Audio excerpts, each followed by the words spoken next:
My superpower, there's a bunch of different directions that I could take that. I think that I am, my wife would probably not say this is a superpower, but like I'm exceedingly detail oriented. I leave very little to the for like open to like I try to leave very little open to interpretation when I talk about things. So I'm very literal in what I say.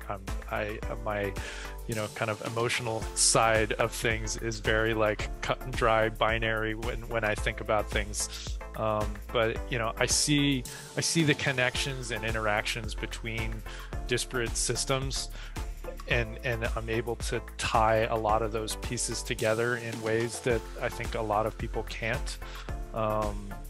So I like to say that I'm not good at any one thing. I'm not like really good at any one specific thing, but I'm pretty good at a whole lot of different things that allow me to be able to tie them together in unique ways that others haven't thought of. So heroes are an inspiring group of people. Every one of them, from the larger-than-life comic book heroes you see on the big silver screen, to everyday heroes that let us live the privileged lives we do. Every hero has a story to tell, from the doctor saving lives at your local hospital, to the war veteran down the street who risked his life for our freedom, to the police officers and the firefighters who risk their safety to ensure ours. Every hero is special and every story worth telling. But there is one class of heroes that I think is often ignored: the entrepreneur, the creator, the producer. The ones who look at the problems in this world and think to themselves, you know what, I can fix that. I can help people. I can make a difference. Then they go out and do exactly that by creating a new product or introducing a new service. Some go on to change the world. Others make a world of difference to their customers. Welcome to The Hero Show.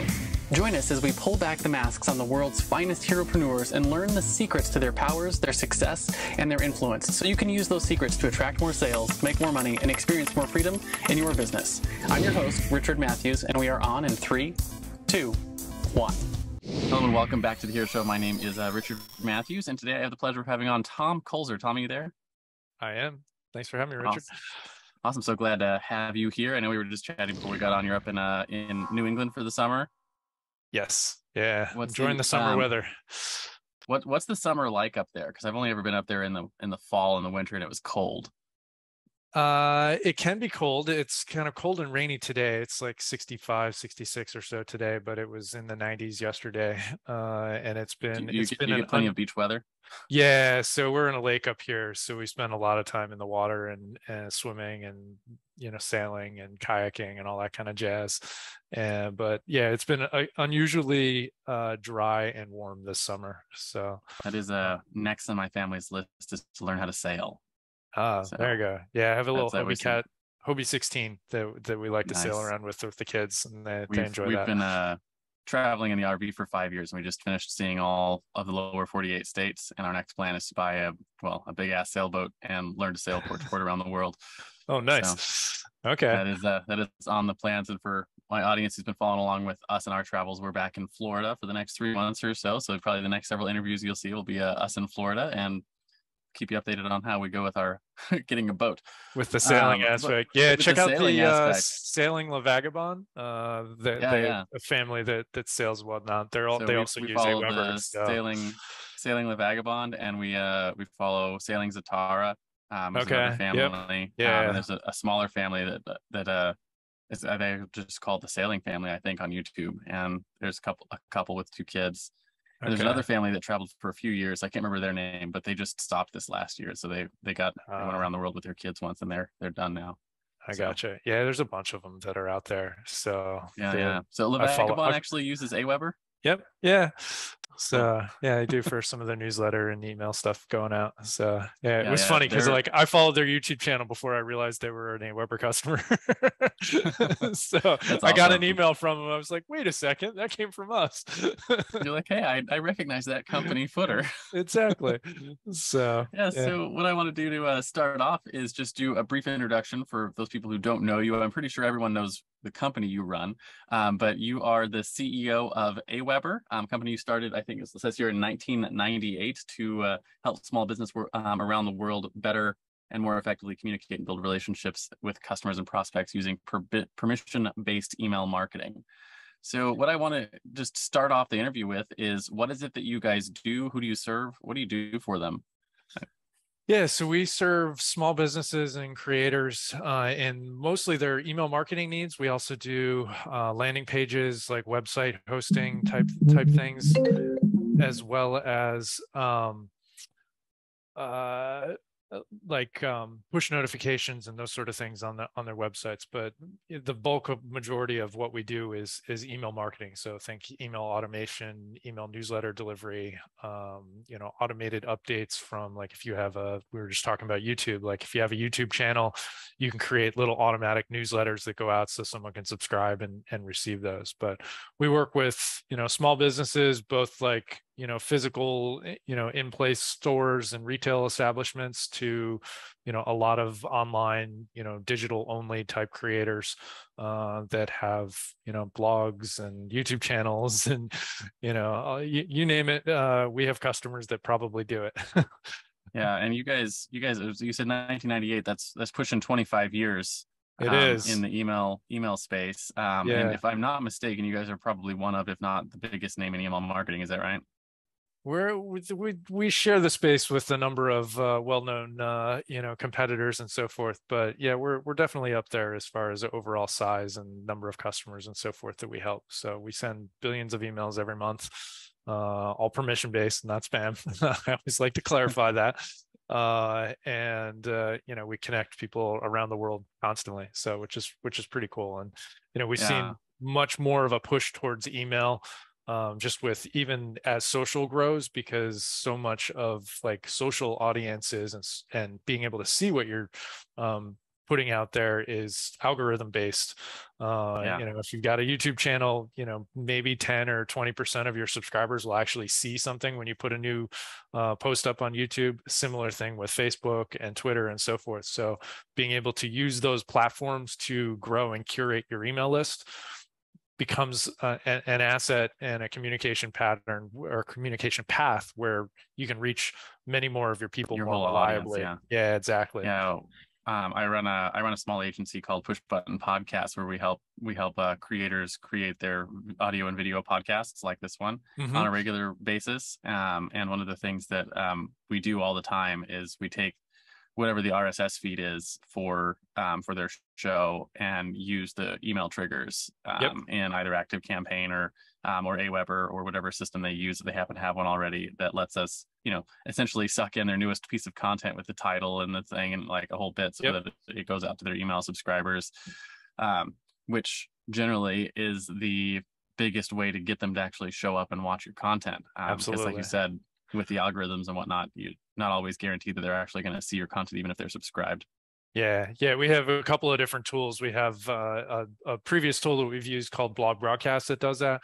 We also have a newer tool that's part of our automation stack that's called Auto Newsletter, that does that, that allows you to pull in an RSS feed and really customize and tweak what it's doing. One of the coolest things that I think about it is you can not only pull in like your latest bit of content, but you can also pull in previous shows and stuff that somebody might have missed, to be able to get that in So front of like them show as them well. some extra Yeah. content pieces. One of the things that people don't often think about is when you're pushing out that email and your most fervent fans get that first, they're clicking on that and they're feeding into the YouTube algorithm and some of the podcasting algorithms on how popular your show is and how likely somebody is to actually click on that, because they see all this organic traffic coming in and they're like, oh, I don't know where that came from, but like people must be interested in it. So they're So they'll more show more likely of to it. then Yeah. show it to other audiences outside of your subscriber base, which has this really nice feedback loop of continuing to grow your subscriber base. And that doesn't really come if you're not doing the email component of it. And the email Yeah. component of it, it's really easy because you can automate 100% of it and then it just That's runs the and best it's like part. magic. Yeah. Yeah, that's one of my favorite things is my clients, like we set up that automation for them with their shows, and they're like, oh man, it just goes out every week. I'm like, every week we don't have to do Yep. anything, and they're like, Don't have oh, to do a thing. you must be an Yeah. automation god. I'm like, no, just using the tools that are already available for you. Yep. Yeah. And you can set them if so you can tweak them before you want to send if you really want to do it that way. But like the best way to get people to actually do it consistently is to remove the person. Yeah, yeah. Just let So it the just goes automation do out. that. I said that's Yeah. essentially what we do with the push button podcast. Is most people struggle with getting their podcast out on a regular basis because all the work that goes in after you hit stop record. That's what stops people from publishing all the time. So that's what our agency does. You hit stop record, and then we do everything else. We do the video editing and the audio editing and the graphic creation, the written creation, and the publishing and the distribution and everything that goes into it, and the automation setup and everything. So they just show up and do the one thing that they're good at, or I not say the one thing that they're good at, but like the one thing that they enjoy doing, which is showing up and actually recording the content, right? Being the thought leader, and then all the hard work that goes into like the stuff they don't want to do. That's where we come in and just do that for them. That's excellent. Yeah, super cool. So what I want to do is dive a little bit into your origin story, how you got into creating AWeber, right? I've talked on this show, every good comic book hero has an origin story. It's the thing that made them into the heroes they are today. And we want to hear that story. Were you born by a hero, or were you bit by a radioactive spider that made you want to get into permission-based email marketing? Or did you start in a job and eventually move over to become an entrepreneur? Basically, how did you create AWeber? I got bit by a whole lot of flies when I was outside this morning, but I don't think that's doing me any good now. No, so it's kind of, I have like entrepreneurs in kind of my history of, family and so forth. So like my grandfather, both of my grandfathers, my one grandfather owned a little print shop. And my other grandfather owned a excavation business, small sole proprietor, but think, showing up in your backyard with a dump truck and backhoe and digging holes and that kind of jazz. My mom and dad owned a garment factory for a number of years. So, me growing up, I was always mowing lawns, doing that kind of stuff. But back when I was in college, I was going to school for mechanical engineering and, ended up switching majors to finance and ultimately dropped out to start my company. But while I was in school, I was selling wireless modems back before we all had iPhones and Androids and high bandwidth stuff in our pockets. Dial-up was still pretty much a thing. When the internet made noise. Yeah, exactly. When the internet made noise. Now it makes noise, but it's a different kind of noise. And I was selling these modems, and I go to computer shows and other things, and I sell them to truckers and business folks that traveled, and it was a new novel technology, and you really needed to explain it for people to get it. And as much as that feels weird now, looking back on it, like you had to explain mobile internet, but it was not a thing that existed. So it was just weird for people. They didn't understand it. And so as I'd go to these computer shows, people toss me their business cards and say, hey, send me some more information. Like, let's follow up later. And I would do that manually. And that took a lot of forever. Yeah. And it was boring. And some people got back to you and lots didn't, even though they stood right there and talked to me at a, computer show. So, being the, lazy college student that I was, I figured out like, hey, let me write a little program that will send these emails automatically to these people that wanted more information. And, I would write it like it came from me. And it was I had pretty much my standard sequence of follow-up that I would send people when I was doing it manually. And I just wrote it into a little program. During that process, it worked pretty well. And I ended up sharing that same program with some other folks in different parts of the country that were selling the same wireless modem. And we would kind of collaborate on what messages worked really well. And it was a way for me to be kind of the hub of what worked really well.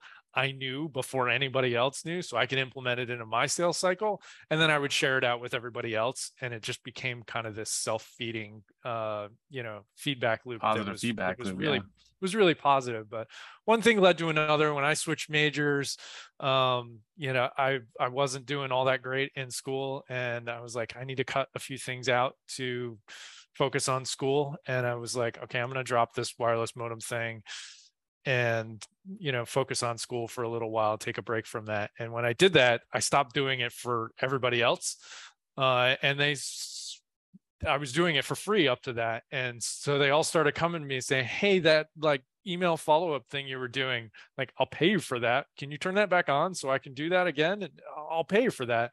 And after a little while, it was only a handful of people that came back and said, hey, I'll pay you for that. I was like, maybe I don't need to sell this wireless modem thing. Maybe I could just sell this, Email email thing program. that I was doing before. And that was the kind of genesis of AWeber. AWeber is kind of a amalgamation of automated web assistants, and kind of shortened it down. It's like AWeb ass. No, you can't name your company AWeb ass. That's a very different kind of company. So it became AWeber, and the rest is kind of history. We do own awebass.com if you want to go there. That's awesome. So, but yeah, it was I always just, wondered where the name AWeber came from. Automated yeah. web assistants. That's good. Yep. So that's kind of the origin story. Lots of companies spend lots and lots of money on their company names. I'd like to say there was more thought put into it than that, but it was, it was a unique domain name. It was short, it was catchy, it had some meaning, albeit a lot of So people don't know. But you yeah. guys got started in email before there were any regulations around email. Is that correct? I'm trying to think. Yeah, there wasn't really there were Like, because like the definitely Can Spam Act wasn't lawsuits. until 2003, I think. So it's like 5 years Yeah, after you guys got started. there were some early stuff, but everything that we've always done has been permission based. We've never been, you know, pro spam or anything like that. So we take extensive action to make sure that our users are only sending email to people that have specifically requested it. No buying purchase lists and importing them into accounts, no conference lists that you have dubious permission to be mailing, those sort of things. And we've always operated that way, to our detriment or benefit, depending on how you look at it. But for me, I've always looked at email as, as a major company doing this, you have to look at it from the longer term, bigger ecosystem picture. And while there are things that you can do to goose your profits and revenue in the short term, in the long term, you hurt the overall email ecosystem of how the world uses email.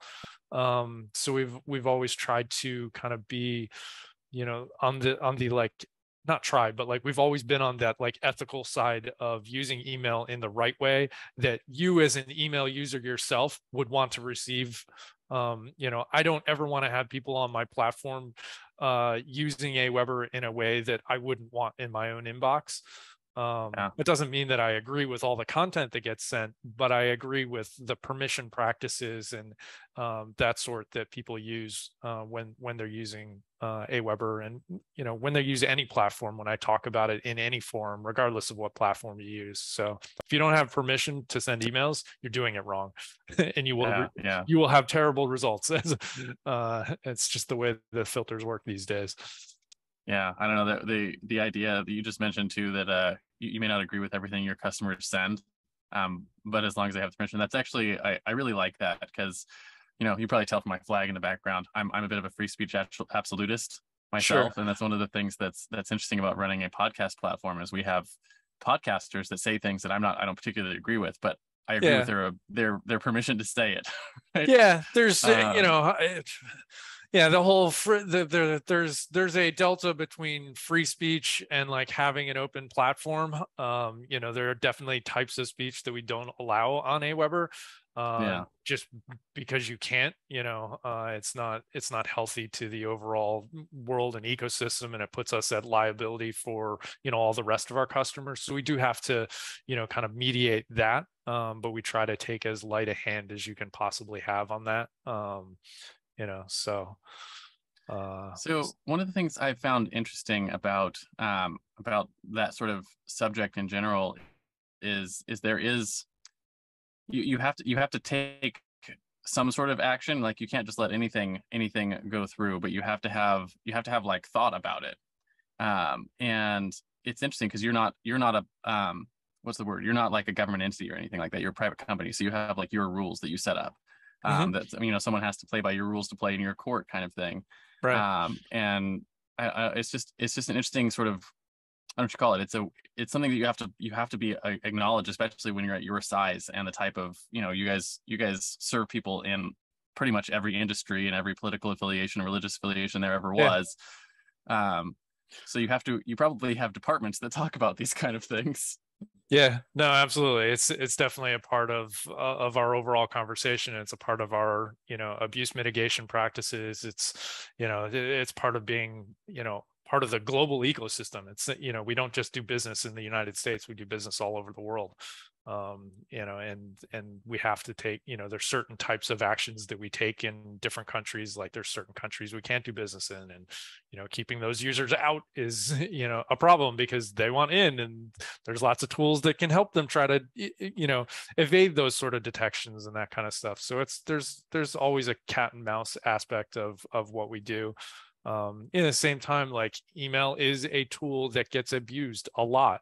And a big part of keeping our platform good for all of the rest of our users is the fact that we're good at keeping the bad people out, that want to send, to spam lists or to, phishing emails or, scams and those sort of things. So, there's always an element of, content evaluation that you have to do. Nigerian princes that reach out to you on a regular basis. Yeah, exactly. So, you name it, we've seen all kinds of different stuff. And at the end of the day, like there's an element of like there's our rules, but there's also the mailbox provider rules of like if we send content to Google or Yahoo or Microsoft that they don't want on their platform, you send enough of it and a high percentage of quantity, and they just block they block those senders. They might block your whole network. So there's,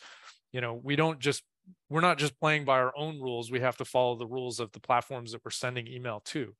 And I think that's an angle that often, when you start getting into that whole free speech conversation of like, well, we're a commercial entity, we're sending to commercial entities, like that's not where free speech lives. Free speech is a government thing. That's a government principle in the United States, which doesn't exist everywhere in around the world.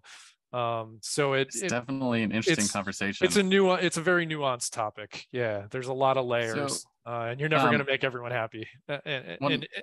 So one of the things that I know we've discovered, I'm curious how you guys like help your customers with this is, you get enough people to say opt into your list, and you start sending to them, you'll have a portion of them that never interact with your stuff, right? Mm-hmm. And so they don't engage with it. And one of the things I noticed ISPs have started doing more often lately is that like if your engagement with your list is low, mm-hmm. they will start making it so that people who actively do engage with your stuff don't see your stuff either. They all start putting into either promotions tabs or junk, stuff like that. So you, like, as an end user of email platforms, it makes a lot of sense for us, at least, to make sure we're splitting off our lists into people who are actively engaged versus people who are maybe less engaged.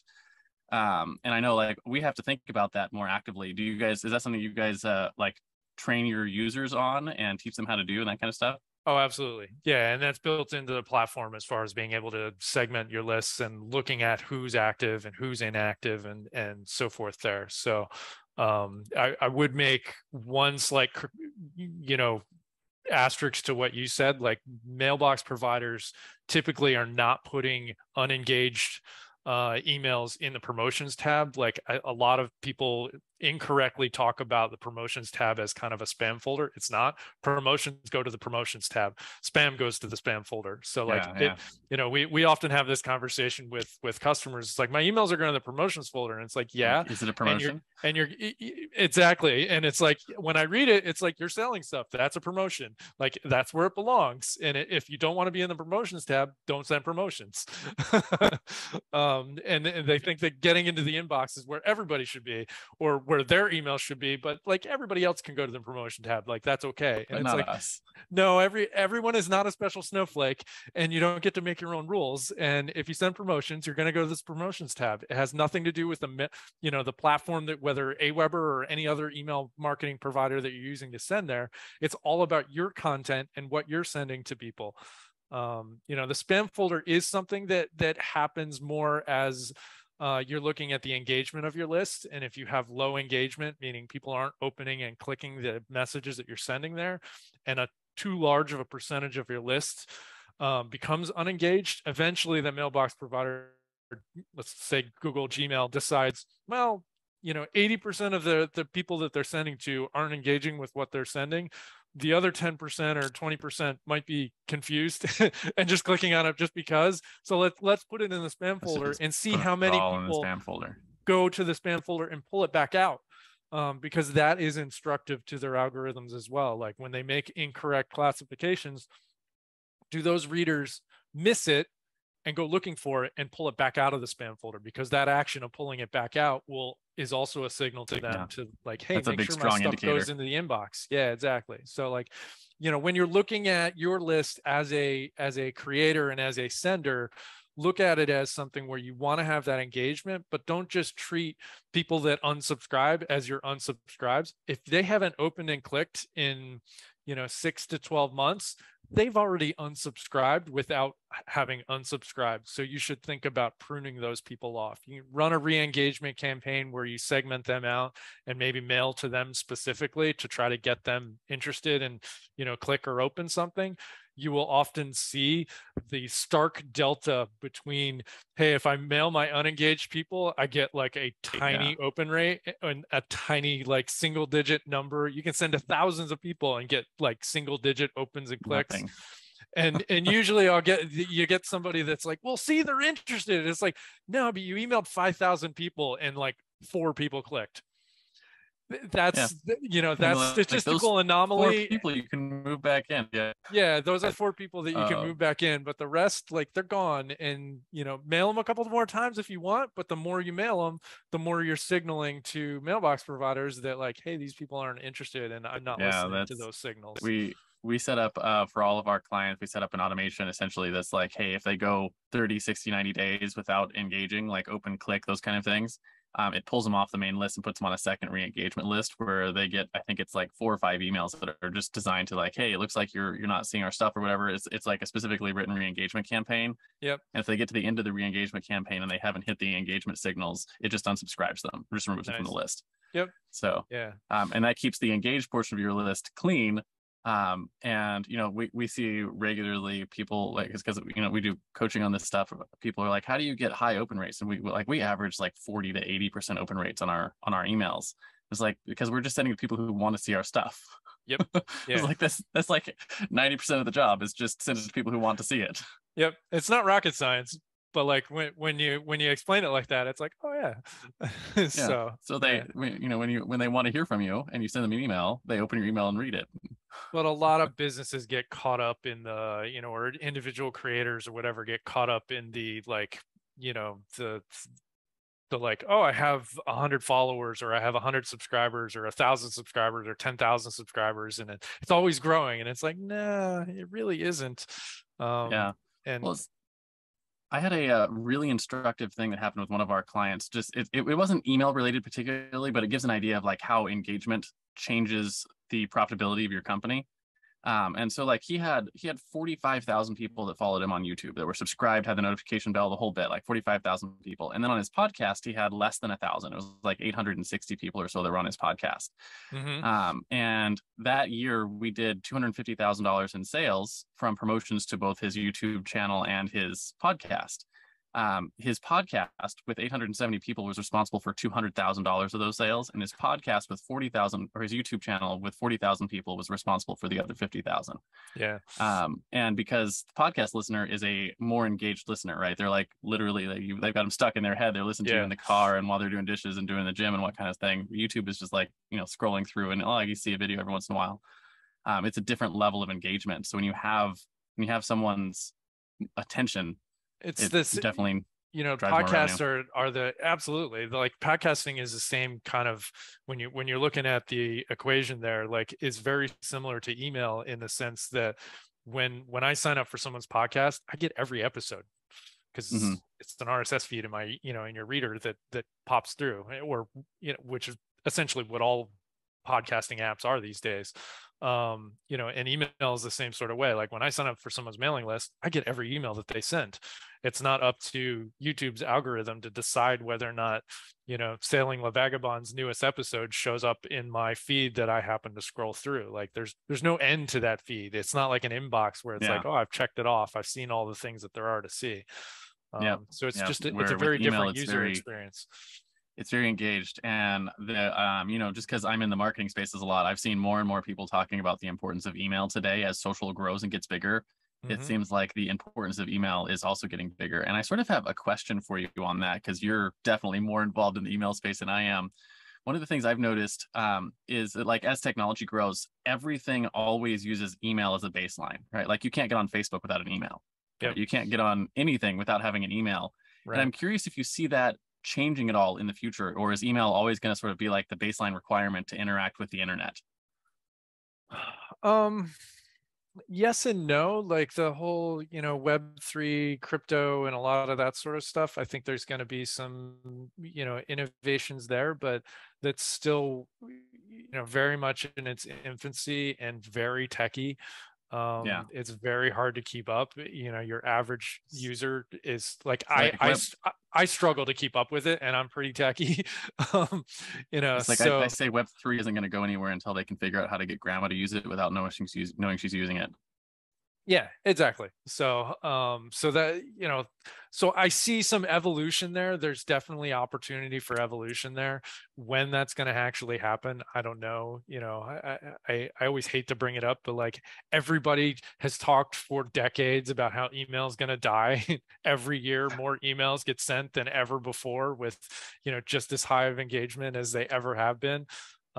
So it's not going anywhere anytime soon. No new generation is, yeah, everyone's using TikTok, but like, you don't talk with businesses over TikTok. You're not sending your grandma a TikTok to interact with her. Like, there's still other communication patterns besides just whatever the latest greatest social fad is at the time. Yeah. um, And what's interesting is, like, even business deals that happen because of the first interaction on TikTok, they always move to yep. email Yep. afterwards. Yeah. Right. And, it's same with like our podcast. We do a lot of business from our podcast, and it all Yeah. goes from podcast to email. Yep. Exactly. And How did we set this up today? It all just happened via over email. email. I'll have them via email. And so, like, I love the idea. Like, people talk all the time about whatever the next greatest thing to die is. And it's funny to me how often I get, like, because I'm subscribed to probably every marketer's email list on the planet. And like, probably at least twice a day, I get like a thing that says email marketing is dead. And I'm like, it always makes me giggle, because I'm That like, they you're sent emailing that me. via email. Yeah, via email. And I'm like, email marketing is dead, except here you are using it to Yep. to Yeah, tell me yeah, that it's dead. yeah. When they Uh, stop using email, I'll believe that it's dead. But until then, I'm not believing it. So I want to shift gears a little bit and talk about your superpowers, right? Every iconic hero, in the comic book space has a superpower, whether that's a fancy flying suit made by their genius intellect or the ability to call down thunder from the sky. In the real world, heroes have what I call a zone of genius, which is either a skill or a set of skills that you were born with or you developed over the course of your career that really help you to help your people slay their villains, come out on top in their own journeys. And the way I like to frame it is, like, over the course of your career, you've probably developed a lot of skills, and each one of those skills, there's probably a common thread that sort of ties them all together. And with that sort of framing, what do you think your superpower is that you've developed, or that you brought to the table for AWeber? My superpower, there's a bunch of different directions that I could take that. I think that I am, my wife would probably not say this is a superpower, but like, I'm exceedingly detail oriented. I leave very little to the for like open to, like, I try to leave very little open to interpretation when I talk about things. So I'm very literal in what I say. My kind of emotional side of things is very like cut and dry binary when I think about things. But I see the connections and interactions between disparate systems, and I'm able to tie a lot of those pieces together in ways that I think a lot of people can't. So I like to say that I'm not good at any one thing. I'm not like really good at any one specific thing, but I'm pretty good at a whole lot of different things that allow me to be able to tie them together in unique ways that others haven't thought of. So Yeah, it reminds me of, I was having a discussion the other day with someone who worked in both software engineering and in like business administration. Okay. um, and he operates in the place where he can sort of translate for both worlds. Yep. Yeah. And that's sort of a unique power, right? The ability to see all the things in different areas Yeah. and be able to communicate, like, hey, this over here and this over here. Like if they just talk directly to each other, they miss out on things. But when you have someone who's got like your skill set to both understand this side over here and understand that side over here, that you can Yep. really help them Yeah. I do a like lot of achieve your translating vision. internally between like our engineering teams and like our customers and our marketing teams. And it's like this is why this is really this geeky technical thing is really important because of Sally over here has this issue in her business and this is going to really help her. And being able to kind of tie those things together, and also like the hey, this engineering, like you forgot this little thing over here, and like that's going to cause a problem when it gets to over here. So I feel like I'm every engineer's QA nightmare. It comes to me, I can always break it. You're So like, I uh can always find something that won't work for me too. yeah, pretty much. And I think I drive some of our engineers a little nuts sometimes with that. But it's like, damn it, he had it for 45 seconds and he figured out a way to break it already. But yeah. So just out of curiosity, how big is your guys' engineering team now? Engineering specific, it's 40-ish, 45 people, something like that, give or take, depending on how And you define engineering. are you guys So dispersed all over the world for your engineering team, or you have them all like centrally located? yeah, we were all physically in Philadelphia up until kind of the beginning of COVID, and then we went remote with COVID, like most of the world did. Everyone else, yeah. And then shortly thereafter, probably 6 months or so into COVID, we decided to stay permanently remote. And we're all remote now. So we had people being in Philly, we had people in like 3 different states, kind of that like 3, 4 states. Pennsylvania, Delaware, and New Jersey are all kind of right there, as is New York. And we were all out of that same office, but now we're in 15 different states around the US. And predominantly US based. We have a few folks overseas, but predominantly in the US. And yeah, so we're entirely remote now. We actually just scheduled our first kind of company retreat since the beginning of COVID in September. So we're looking forward to getting together Yeah, and that's meeting really people that I've interesting worked with because for 2+ years that I've never met in person yet. So yeah, it's really interesting because like my company, we've been remote since before COVID, and so like we built it as a remote company. And then so like I know a lot of companies went remote when it happened, and I'm curious, yeah. did you guys have any discussions about that before COVID, about like the possibility of remote work and things like that, or was it just because it was thrust upon you? And have you seen that impact, say, like profitability or anything like that, because you're not paying as much for like office space as you would have before?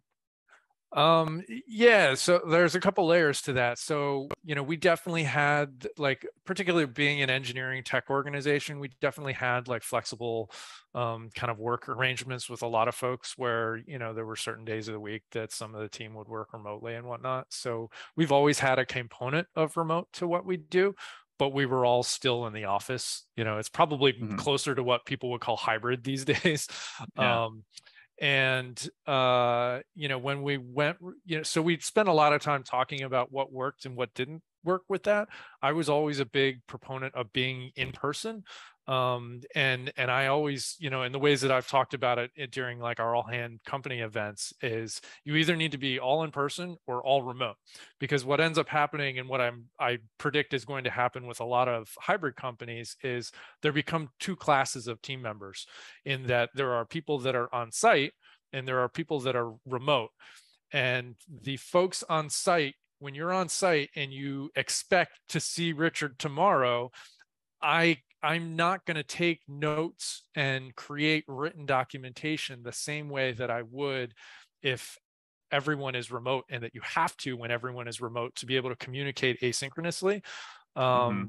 So the communication becomes very different. So think that conference call that you had when you're in a conference room and there's 5 or 6 people huddled around one mic, and one camera looking at everybody, and everybody there has a really nice interaction. It's very interactive and two-way. But then the like 3 or 4 people that remoted into that meeting, they're just like off on a screen in the corner, and you have to be like, hey, I have something to say, and those people tend to get left out of those conversations. And then when the meeting is over and everyone walks out of the room, what do you do while you're walking down the hall? You continue talking about the stuff you were just talking in there. And, hey, we should talk about this, or, oh, did you think about this? And everyone that's remote now misses that because the meeting was over to them.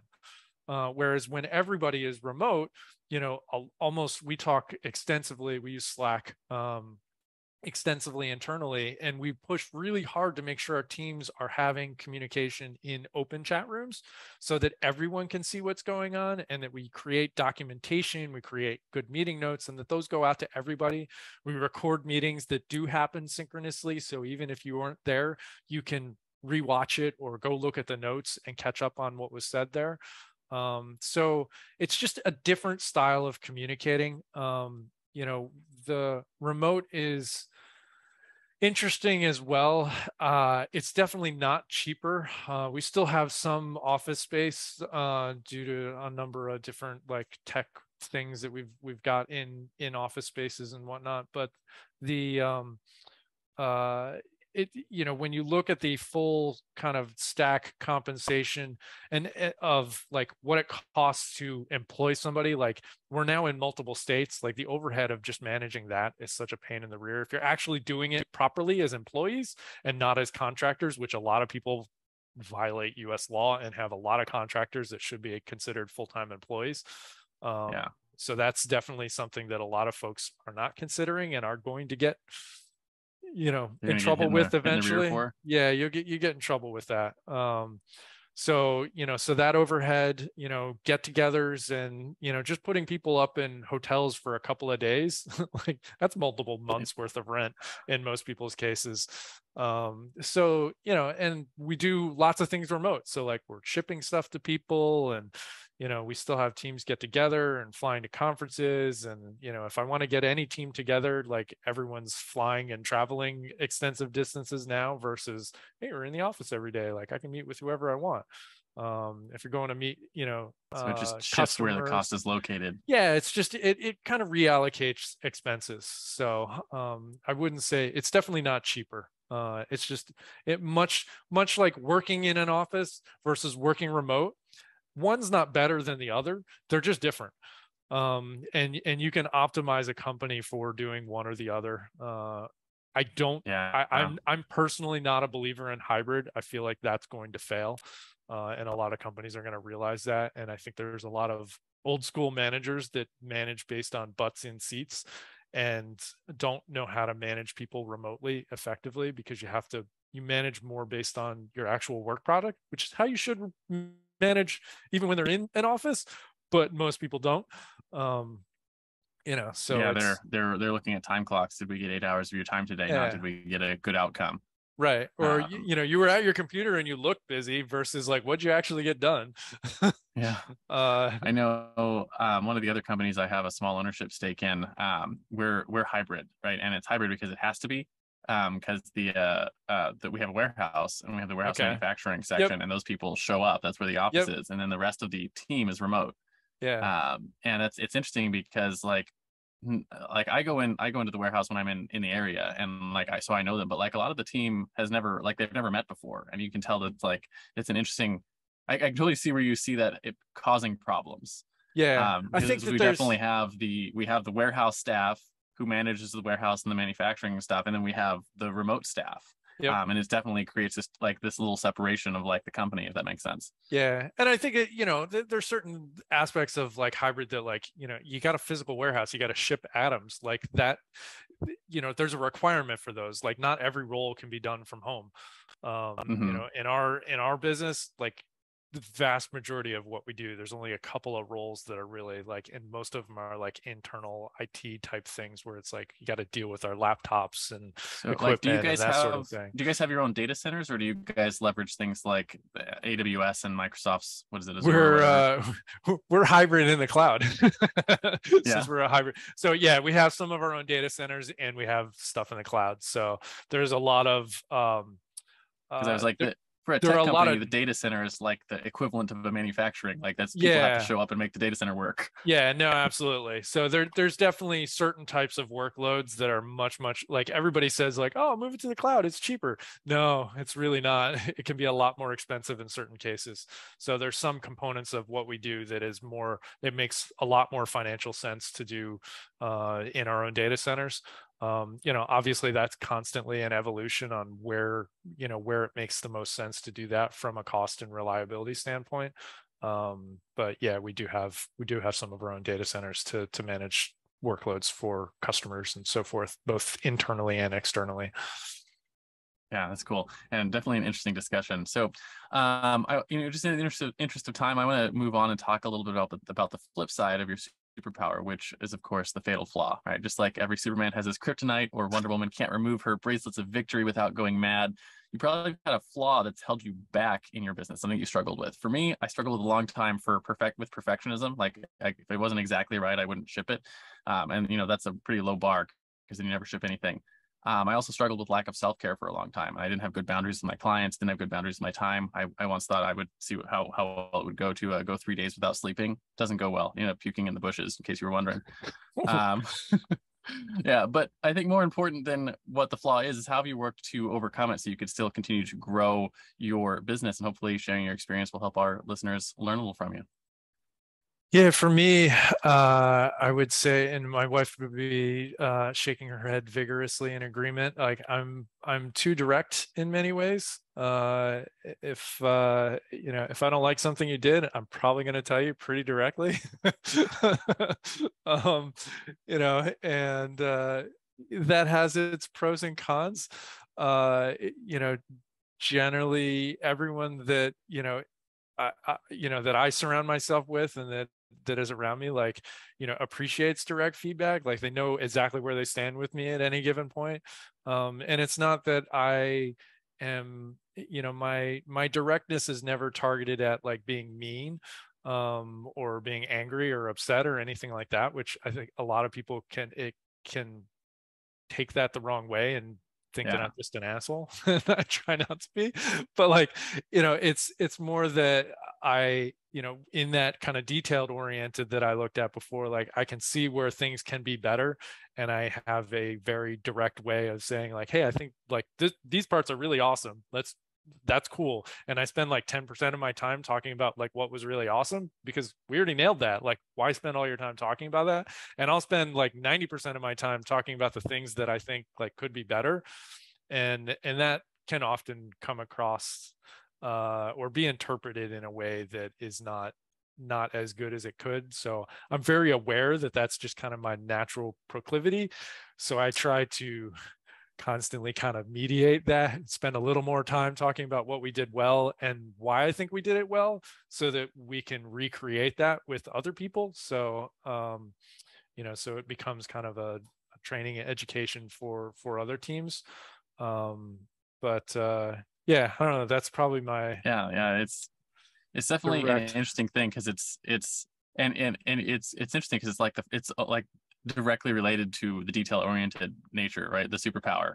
And the other side of it is that the fatal flaw that comes from it is like I see everything, so then I see the flaws really clearly. But then I spend too much time talking about those and not the things that we're doing right sometimes. So I'm very conscious of making sure that I spend more time praising and talking about what we did well and why I think we did it well. But yeah, and I think that second part's really important, the why, and it's one of the things that we focus a lot on with like our documentation in our company. Is like anytime we do documentation, I always tell myself mostly, and then my staff who works on documentation for things, is like we start with the why, like not and we have our process documentation template, and like the biggest part of it is like, why does this process exist the way that it does? Because we want to teach people the thinking behind the process and not just the steps.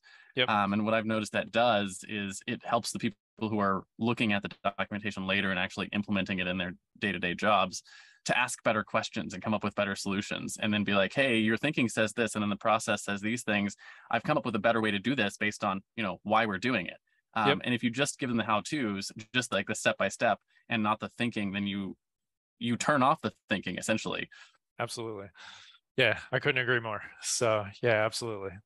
And we approach much of our documentation in the same way. So, but it takes constant iteration to be able to get there, and constant reminders of like, because it takes time to do that. Versus like, I can just mash out the steps to do this thing, but then whoever has to do it just becomes kind of this like mindless process person, and they don't understand. And we talk a lot about company culture, and to me, company culture is very different than how a lot of people would define it. And I think like if you ask most kind of team members and employees, they would say company culture is all about like your benefits and perks and how fun it is to work there and all that kind of stuff. And I totally disagree with that. Like, that's just how a company should be. But you should have good perks and good benefits and be a fun place to work. Like, if that should be the baseline. That shouldn't be the baseline.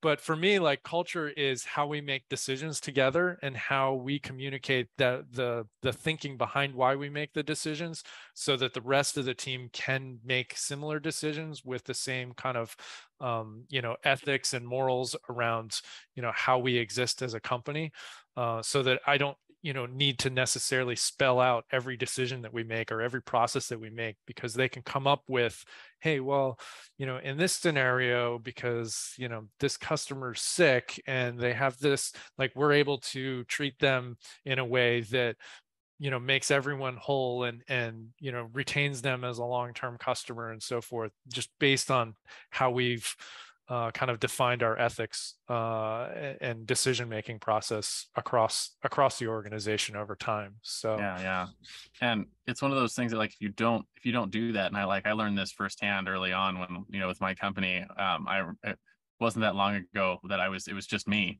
and I remember one of my mastermind. I was the one of the guys at that was heading it up. He pulled me aside and he's like, you're doing a lot of really cool things with your agency, but he's like, you need to hire people, and you need to hire this person to do this thing, and you need to do it like now. Yeah.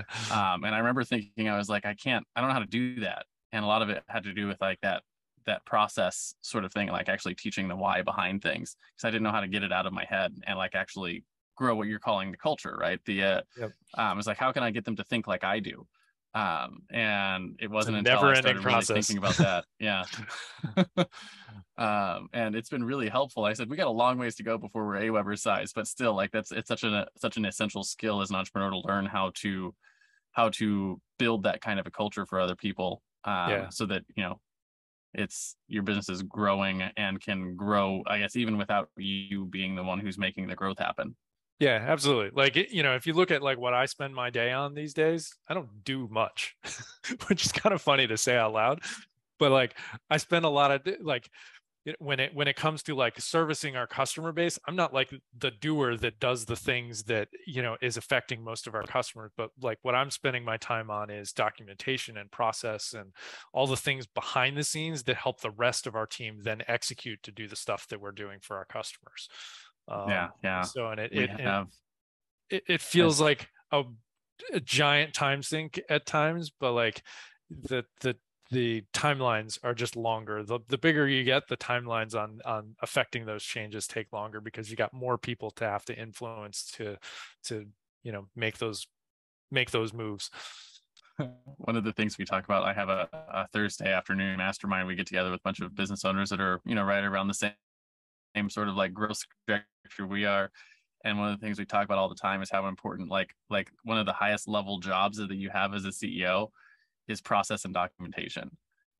Which feels like it shouldn't be a thing that you do as the CEO, but it's like one of the most important things you can do. Yep. And a lot of it, going back to your statement, is a lot of people can write down the specific steps to do a process, but understanding the why is really important. So I spent a lot of time writing exactly that sort of thing. So funny that Absolutely. pretty much It's like just nailed it. it's exactly where we are. And I feel fortunate to have learned that as a younger company than having to I don't know what it looks like if you don't learn it young. But I imagine it would be more difficult. I think every company goes through that, through that phase. So like we just acquired another small company, and that hasn't been announced who it was or what it was yet. But part of that integration phase is like, okay, well, what do you have here, and like what do you have in the way of documentation? And because it was a small company, it was only a handful of people. Like they had very little documentation. So most of what we spent the last couple of weeks doing is writing documentation, and the whys behind like, okay, well, you do it like this, but like, why do you do it that way? Like, did you do it a different way over here? Because our team's going to show up and be like, hey, we can optimize this. Oh, they've already tried to do that and it didn't work because of X, Y, and Z. So it's interesting, even as a larger company, to kind of go through that process with another company kind of coming into the fold. You kind of rinse and repeat those same exercises. What's really interesting about that is I mentioned the company that we have the manufacturing arm for, and they're in the process of trying to sell.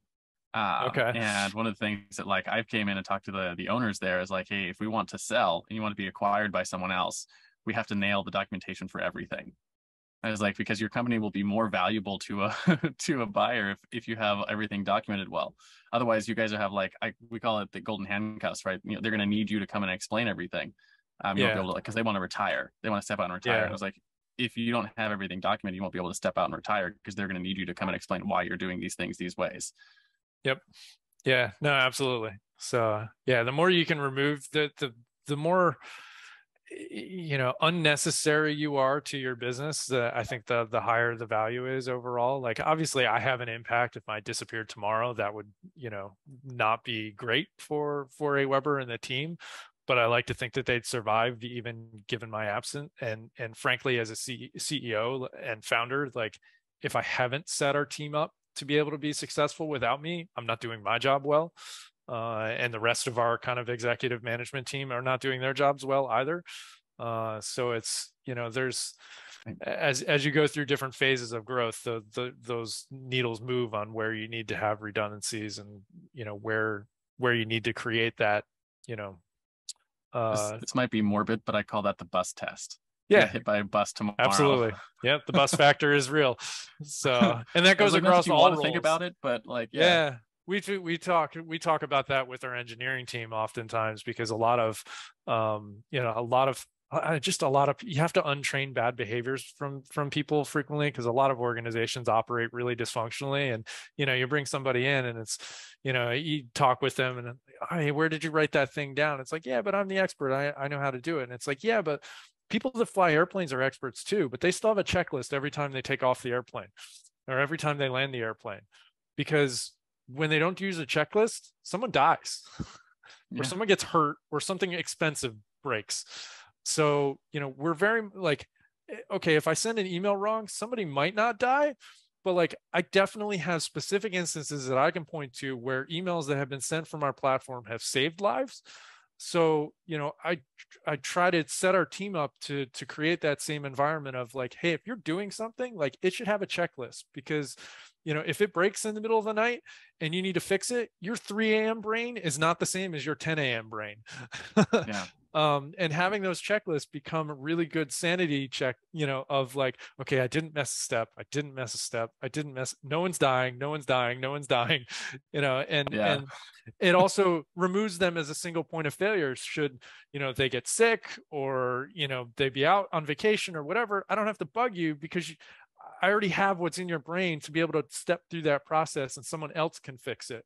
And the person that is able to create that documentation, write that why that you've talked about really well, those people that can create that documentation are significantly more valuable to the organization than, Joe that sits in the corner and says, I'm the expert, it's all in my head. It's like, no, Joe, you look like a liability to me. Yeah, absolutely. And shifting that thinking is hard for some people. One of the things that I think is is really valuable, and something we've done with our podcasting organization, is figure out how to build our documentation into our project management system. So the actual, like, the checklist that they go through. So like the way I've started explaining it to my team is you have your checklist, you have your macro steps and your micro steps.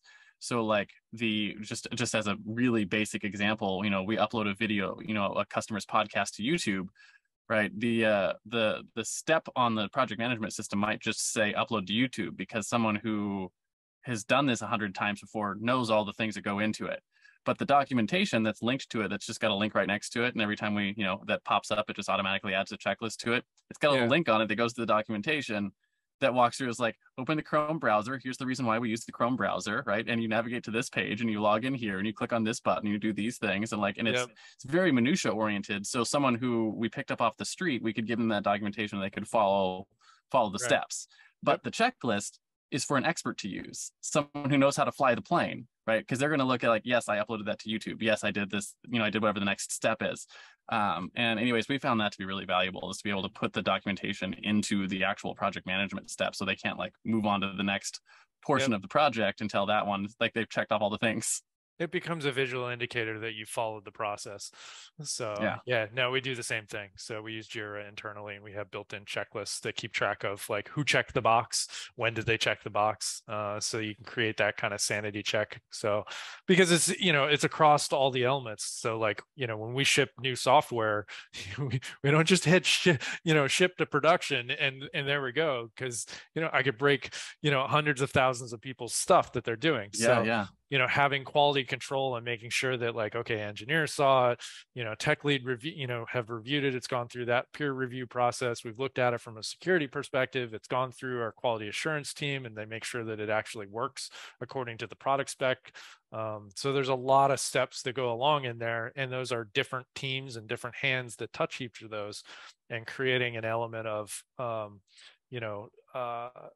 accountability behind who's doing what, and that so-and-so did it and they put their name on it, that it was done properly. And when it's not, it becomes a coachable moment of, hey, we missed this, here's what happened, how do we avoid having that happen again in the future? We try not to make the same mistakes twice, because that's just bad. Do you guys do the I don't know what the software term for this is, because I'm not a software engineer, but like where you roll out a change to like a small portion of users first to see how it functions properly? Yep. Yeah. What's the name for that? There's a lot of different, so we call it feature flagging internally, and then we ramp up, depends on what the feature is. Like, certain things you can feature flag and ramp up over time, other things you kind of have to cut over, just depends on what it is. But you can do like canary testing, like there's a bunch of different like terms for it depending on what it is. But for us, it's, we have what they call a feature flag. So there's a lot of like, like right now in our platform, if you know the right URLs to go to, there's probably a half a dozen different unreleased features that are out in production, that you could hit if you knew where to go. And we often have like external beta testers go and poke at those, and real customers. We do like UX interviews with folks just to make sure, like, hey, when we revamp things, much to the disagreement of comments that you might read online of like, I can't believe you released this thing without anyone's feedback. It's like, no, like dozens and dozens of people have looked at this before, and we've used it. We've got lots and lots of testing on it. And like, doesn't mean we won't find things when it gets out in the real world, because the real world's a tricky beast. But being able to kind of ramp those things up over time and see how it changes behaviors. So a lot of, what we do might be a new feature, but a lot of times it's an optimization of a previous feature that we want to, make it easier for people to share YouTube videos. So like when we share a YouTube video, you might have previously had to pull in like a screenshot and, link that up. Whereas now if you paste in a YouTube link, like it just turns into, a video preview with like the little play button over the top of it. It's those sort of things that make it easier for people to create their content. But you have to be able to measure the performance of those and the interactions with those, and see how people use it, and whether or not, the way that you thought it was going to get used is actually how it gets used. That's often surprising. So, people are interesting. interesting folks to try to predict. So you think We're you've got it going nailed, through and then they don't. going through something similar. The e-com company with the manufacturing, we're currently having a problem where the customers are not understanding how to pay invoices. Like if we have to do like a custom like shipping quote or something and send them an invoice. Uh-huh. And it is like from our standpoint, it looks like it's really clear because it says, here's your invoice, click this link to pay the invoice, and like you click it and it pulls up the invoice and just asks for the payment details. It seems like it'd be really simple. Yeah. But we're having a lot of people that are like, I don't understand how to pay the invoice. And we're like, click the link that says pay the invoice. Like, how could it be hard? But anyways, we have to go through and figure out like what's wrong with it. Yeah. And sometimes just being direct of like, hey, you pay the invoice by clicking the link below. Yeah, the one that says pay this invoice. Yeah. So sometimes it's the most obvious of things that actually, completely change user behavior around stuff. So, yeah. And just like, I know you probably know this already, but those of us who are like power users on your platforms, when you guys reach out and ask for feedback on like beta stuff, I love going through those things and beating the crap out of them to see what I can do. And when you give feedback and you get responses back like, hey, that's actually a good idea, that was helpful, or something like that. We love that kind of stuff. So no, absolutely. Yeah. I love feedback from users. I love jumping on the phone with folks or jumping on a session and watching how people interact with the platform. I find that you often learn more based on what people actually do versus what they tell you they do. Similarly, like when you're building software, understand what the problem is that somebody's trying to solve, because oftentimes they'll tell you they want X, Y, or Z feature. And it's like, okay, but I could build that feature, but like, why do you want that feature? What is it that you're trying to do with that? And really understanding what someone's trying to solve with that particular feature. That translation skill again. Yeah, often turns into a better feature or something entirely different than what they asked for that actually completely solves it much better than they would have ever come up with on their own. But having the context of being able to ask, hundreds or thousands of people for input and feedback on that. So those sort of things are super valuable, and you'd be shocked at how few people often give feedback when asked directly. And it's like, I think sometimes they feel like it's going to somewhere where, you're just part of a giant list and a giant queue and no one's ever going to read it. And it's like, when we ask for feedback from our users, we read every single one of them. There are, dozens of people internally that read every single one of those and use that as a part of their, day-to-day business functions to, It's like, I've noticed that with a lot of software companies, because like a lot of times they'll be like, hey, we're releasing an alpha or a beta or something like that, and if you want to test it, you can go here with feedback. Mm-hmm. And I always participate in those whenever it's something that I use on a regular basis. Yeah. And you always get responses back, and they're like, oh, I didn't see it being used that way, or whatever, or like we found a way to solve that problem, stuff like that. Like I just had one the other day that like they built this whole thing and they did all the testing, everything. They were in the alpha stage and it wouldn't work in Safari. They were like, oh, our whole engineering team was using Chrome, and it just didn't dawn on them. Didn't occur. Yep. Didn't occur to them. They're like, oh, it doesn't work at all in Safari, like at all. Yep. Like they're like, oh, we have to fix that. Yep, exactly. So, and things like that like, might want, if depending on how big your team is, you might not realize until it gets out in the real world. So yeah. I was like, because they were a small engineering team, there's only like 2 or 3 of them, and they were working on the software, and they built the whole thing in Chrome, which is great. Yeah. It was working fine in Chrome. And it wasn't until they asked for feedback from their alpha users that someone popped it up and was like, it doesn't work in Safari. They're like, oh yeah, and when you get it, thought about that. Yeah, and when you get to a certain size, like eventually you start running into like, oh, you're running a Chrome plugin that's messing with the code on our site that's completely breaking things. It's like, our site's not broken, it's your Chrome plugin that's breaking things. And people don't realize that oftentimes. It's like, your site's the only one that doesn't work. It's like, well, let's take a step back and diagnose, try it in a different browser. Oh, it works in a different browser. Well, it's clearly not our site then. It's clearly something going on with your browser. So there's clearly something going on with, like, it works in our browser here, but like, okay, well, what other plugins you have? Well, it's not one of my plugins. Well, I can guarantee you an awful lot of plugins inject a lot of stuff into websites that you're surfing around without you realizing it. And until you get a large enough user base that you start running into those kind of like weird edge cases, that you start hearing those. Grammarly is probably the biggest offender of that. They inject all kinds of stuff into your website that you don't even realize, and it causes havoc at times. I have to and this might just be a personal practice that I wish more people who understood how they worked. It's like I run all the plugins off. And it's not until I need to use something, I'll be like, I'll turn Grammarly on to do something with it, and then as soon as I'm done, I'll turn it back off again. Yeah, I have very specific safe lists for which plugins can operate and see which websites. So I very rarely run them in like open mode. Yeah, absolutely. So I want to talk a little bit about your customers then. We talk about on the show your common enemy, right? Every superhero has an arch nemesis, right? It's something they constantly have to fight against in their world. And we like to put this in the context of your clients. And it's a mindset or a flaw that they come to the table with that you guys have to fight to overcome so you can actually get them the result that they came to you for, right? And, if you had your magic wand and every time someone signed up for AWeber, if you could just, bop them on the head and not have to deal with that common enemy. What do you think the common enemy is in the email marketing world? Permission doesn't apply to me. Everyone wants my emails.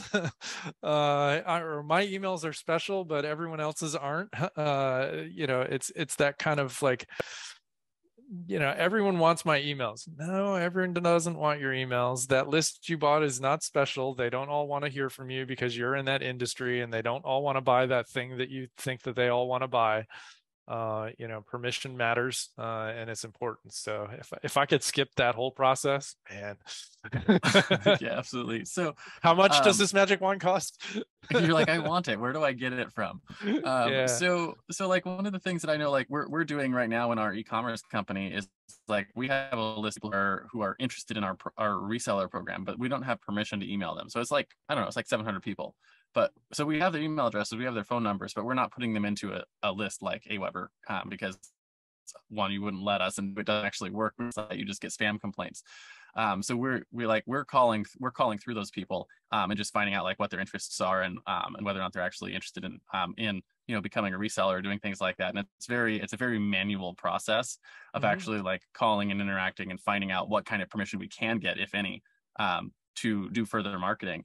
And I'm just curious, what are your thoughts on how people can do more of that or do that more effectively so they can get to the point where they can do the permission-based marketing that you're doing? Because, like buying lists and getting access to lists is a part of marketing. It's not permission marketing. It's a different animal. Yeah, there's no shortcuts at the end of the day. Like there's a certain amount of work you have to do in order to be successful. It's kind of like AWeber, we're overnight success, 20 some years 25 years, right? I always round down at this point. Makes me feel better. There really aren't any shortcuts. You gotta put in the work in order to build the audience and to build the permission that you do. And those that do that, see success over times. And those that try to take the shortcuts and mail the list that they shouldn't mail, like they get booted off the platforms that they're using, or you might get away with it for a short period of time. But like Mailbox for Gmail, Yahoo, Microsoft, etc., they're really good at detecting that sort of stuff. If we had another 2 hours, I could give you a slight glimmer into like email deliverability and all those things that they can track and tech and look at. But like they know when you bought the purchase list. They know when you haven't been emailing that audience before. Your emails will go to the spam folder eventually if you continue to do that sort of stuff. You might get away with it a couple of times, but in the long run, it's not a healthy way to build your audience. It's just like you look at social audiences, like, yeah, I can go and hire people to get me more followers. They're all bots, and it's not productive. So it's the same sort of thing. Email, you want permission and engagement and people that are actually interested in what you're doing. It requires work. You just got to do it. So just sort of like on that topic of like email deliverability and like them being able to track like all sorts of different things with email, have you noticed a big impact with Apple has released a bunch of new features in the last couple of operating systems that are supposedly supposed to like hide your interaction with email from the email service providers. Have you guys noticed like a big impact of that with like your guys' analytics and your stats and stuff like that, and how that impacting your users? So basically, the main change you'll hear it talked about is the Apple MPP changes, and it basically puts so when you open an email and you load the images that are in that email, it pulls those images in through Apple servers rather than directly from the end servers. So we no longer like see your end user IP address, albeit they're still sort of geolocated, so you can still kind of approximately figure out where somebody might be opening a message from. But one of the things that they're also doing is they're doing what's called pre-caching. So like at night, when you plug in your phone on your nightstand or whatever, and you charge your phone overnight, it's downloading and pre-caching, preloading those the images that are in those messages. So the byproduct of that is when you load an image in an email, that is seen by an email service provider like AWeber as an open. It's just how the technology works. Like an open isn't really necessarily measuring a human doing something. It's just measuring that someone loaded a particular image. And it's very hard to tell the difference between your computer just doing it because it's plugged in your nightstand, or like it's because you're thumbing through your emails on your email client.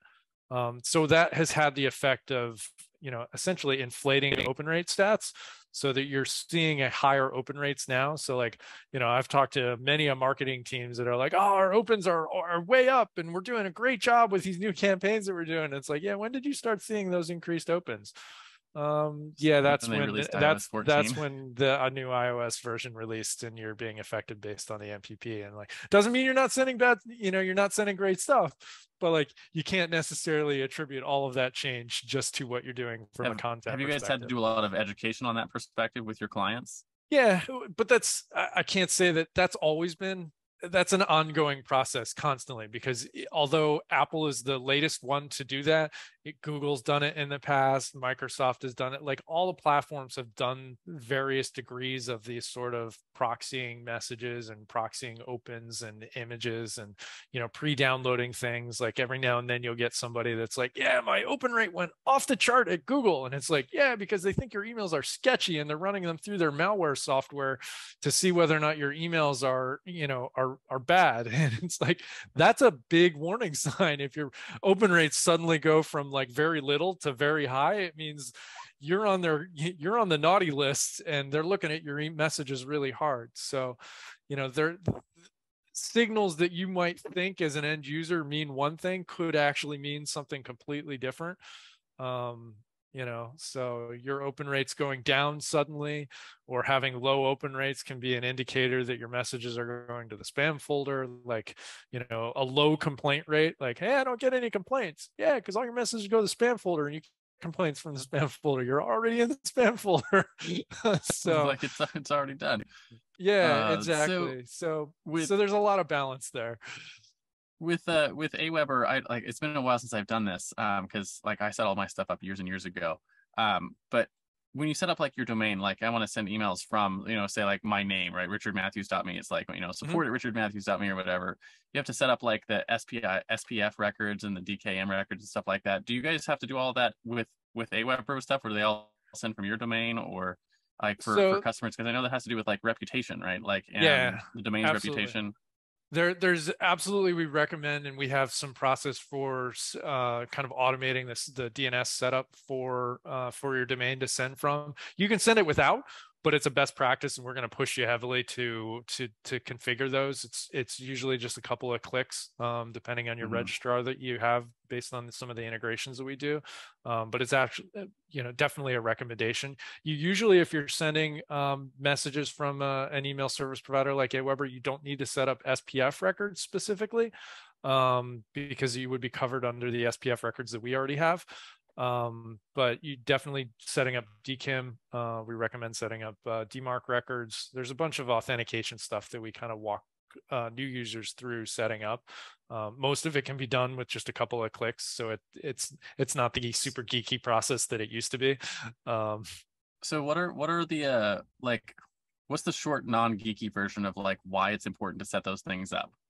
So basically what it does is it helps helps mailbox providers like Gmail and Yahoo and so forth attribute the messages that you're sending specifically to your domain, so that you can build up a reputation. So it's kind of like I don't know what the good equivalent is, but it's, it's like you going to, your favorite establishment and they punch your little like frequent visitor club, and eventually you get certain rewards as a result of that.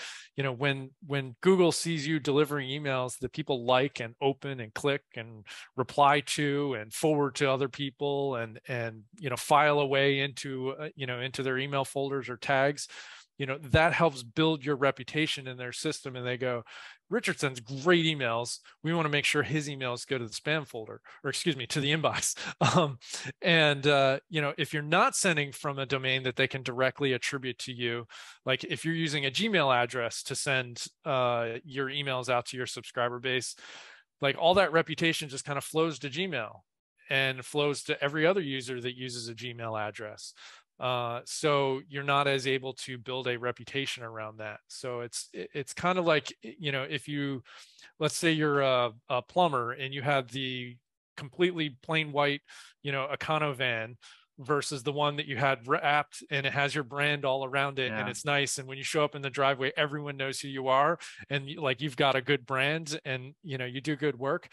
It's the same sort of kind of It's the equivalent as, digital email equivalent. Yeah, I know. yeah, Like the way I've always explained it to clients is like if you ever used like ClickFunnels or lead pages, they'll always let you build like a sales page that uses like my name dot clickfunnels.com or yep, whatever it is dot leadpages.com. And then like places like Facebook or other things, you go to share your page on there, it'll be like, we're sorry, that's a spam like it triggers their spam bots because sure. everyone, good, bad, and indifferent, on that platform will use the clickfunnels.com domain. But as soon as you put your own domain on it, then Yeah, then you're it's not. fine. Yeah, then it's yours, right? Because then it's just your reputation Yep. instead of like everyone who's used that service's reputation. And it becomes mobile too then, because the fact that you've built that reputation on your domain, if you decide to use another email platform later, to migrate off to, you can bring that reputation with you as you go versus having to start over again or have to start with whatever the reputation of the platform is. So much of email deliverability, like, when we talk to users that are going to the spam folder, 99% of the reason that they're going to the spam folder is because of something they're doing. It's very Yeah, rarely something that's going on our platform, and almost the default, everyone is like, your platform is making our emails go to spam, we're going to go to another provider. And it's like, well, good luck with that, because your emails are going to continue to go to the spam folder because it's something you're doing, and it's, you need to do these three things that'll make sure that you get out of the spam folder and build a proper reputation. And some users are like, oh, so okay, like I didn't know that, let's do those, and so they if your they get domain results. gets blacklisted, so to speak, where you start always getting sent to the spam folder, is there any way to recover from that? Yeah, it's, yeah, it takes time and dedication, and you basically have to, depends on where it is and on how you would recover from that. But like, let's say it was Gmail was started sending your stuff to the spam folder, stop sending to Gmail for a while. You can continue necessarily sending your other messages, but I would think strongly about what it is that you're sending and why Gmail started putting your emails to the spam folder. Because if Gmail starts putting them in the spam folder, eventually all the other providers are going to do the same sort of thing, because they see, they don't operate exactly the same, but But they're they're pretty looking for the close. same things. Yeah, Yeah. exactly. So it can be kind of that canary in a coal mine of like, hey, the little birdie just died. Look out for all the other birdies that are going to die soon thereafter. So stop sending to Gmail. You want to let that domain kind of rest and not have mail traffic on it for a while, for several weeks, and then take and segment your list of the most engaged, most frequent clickers and openers that you have, and start to send to them again in small quantities, and gradually ramp up in the amount of volume back to whatever it was that you were originally doing. But again, you want to holistically, you can't just stop, send to your most engaged people, and then continue sending the same stuff that you were before to the same overall mailing list, because you're going to end up right back in the spam folder because you've changed none of your actual behaviors. So there was a reason that you ended up in the spam folder, and you need to inherently figure out what change that was. what it was that was causing that. The most common thing that I see is people don't set expectations around the frequency in which they're going to send. So I go to your website and I sign up for your newsletter, and I think in my head like, oh, I'm going to get your monthly newsletter, and you start sending me emails 4 times a day. Well, what am I going to do? I'm going to mark it as spam, or I'm going to delete it every single time. And eventually enough people do that, and now the people that do want your 4 times a day newsletter aren't going to get your messages either. So it's permission, but set expectations. How frequently am I going to get it? What am I going to get? Those are the 2 biggest things that you can do up front to make sure you have a successful, highly engaged list. Some of the highest engaged lists that we see are people that send on a schedule, and their emails are familiar and show up regularly in your inbox in a way that's recognizable. They're not cute with their subject lines. They don't do the little FWD colon whatever thing I'm promoting, or RE, like I'm getting a reply to an email that I sent. Like, don't play tricks on your subscribers. Like, do what you would want to see in your own inbox. If you'd be annoyed about seeing your messages in your inbox, you're doing it wrong. And if you kind of put that hat on, I think most people would see remarkable improvements in what they're doing. One of the things I tell people all the time is, because again, we work in the podcasting space, people always ask me like, what's the frequency we should do our podcast at? And I was like, think about serialized fiction. Right? Every serialized fiction TV show you've watched on Netflix or Amazon, or back in the day when they used to do them on cable television, right? It was like they come out every Thursday with a new episode, and it's at 8 o'clock. Right. Yep. And the episode follows a particular arc, right? It's like, the bad guy comes, and then like you have the discussion about the bad guy, and then they try to find what's going on with it, and then they find the wrong bad guy, because it's always the wrong bad guy first, and then they find the real bad guy, right? It's like it's the same sort of cadence that happens every single week. Yep. And I was like, people are creatures of habit. So if you're going to put your podcast together, your newsletter together, create a cadence that people want to show up for, that they're expecting. Yep. Exactly. And that fits into kind of their time scale of when they want to interact with it. Like, if it's something that takes time to consume, or you have to go off and do something with it, should you be sending that on Friday afternoon if it's a business related thing? That gets into that, like, hey, what's the best time of day to send an email, or what's the best day of the week to send an email? Well, it depends on a lot of variables. I tell people all the time too, is like, if you want to get more opens on your emails, learn how to tell stories and create open and closed loops. Yep. Right. If you open a loop on this one, people are going to show up for next week to get the close on that loop. And if you start training them that you close loops and then open them with your storytelling and that kind of stuff, people will show up and open your emails and read your stuff and consume your content, because we're a storyborn people. We can't help it. Like we want to hear the stories. Absolutely. So. Well, the flip side of your common enemy would, of course, be your driving force. It's what you fight for, right? So just like Spider-Man fights to save New York, or Batman fights to save Gotham, or, Google fights to index and categorize all the world's information, what is it that you guys fight for at AWeber? Your mission, so to speak. Yeah, so we're, at the top, I think you kind of let in here, connecting the world's people in remarkable ways. So we're really about creating more personal relationships with people around the world. Your email list isn't just something to monetize. The email addresses are real people. And I think that, we help people connect in more real ways that are more tangible, that create ongoing relationships beyond just a transaction. And that's really what we've, ultimately, it's why we serve the small business space, because I feel like we can more directly do that than like large enterprise corporations that tend to be more, nameless, faceless entities and orgs. Most of our customers are the person that's actually sending you the mail. They generally are not, huge companies or huge marketing departments. Doesn't mean we don't have some of those users, but we speak directly to most of our end users that are actually in the platform on a daily basis. And that's what gives me the the passion to do this for the last 24 years, is being able to affect that kind of change and see the change that an email from our platform has had on people. So like when I say that, like, we've sent emails that have saved lives, like I have not in my office here, but in my office back in PA, like I have a printout from an email from somebody that said, like, this email, like, sent me an email, this email saved my life, like, thank you. That's so And cool. that's pretty cool. Like I actually just got shivers even just talking about it now. So that's pretty cool to be able to It's know that you have that kind of impact on people around the world. the ripple effect, right? Where you guys work with your clients and those clients get to go out and work with hundreds, Yeah, sometimes thousands or tens of thousands of others, and you make an impact that is beyond the reach of like your actual the scope of your product, if that makes yeah, sense.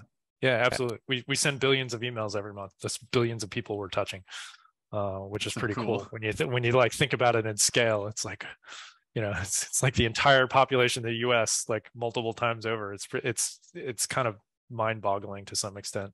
It's like looking at the Yeah. James Webb Space Telescope, Oh man, images. those It's like images were something else. it's like I don't Mind even blow, know how to mind blowing. process that.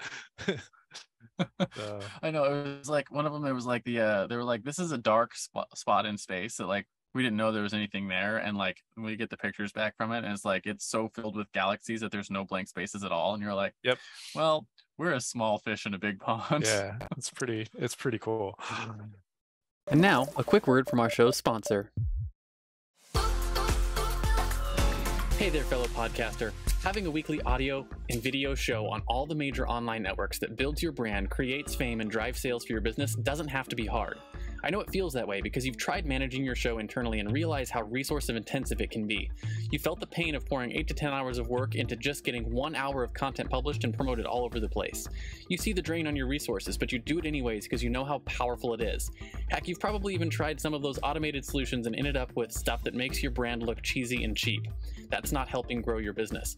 Don't give up though. The struggle ends now.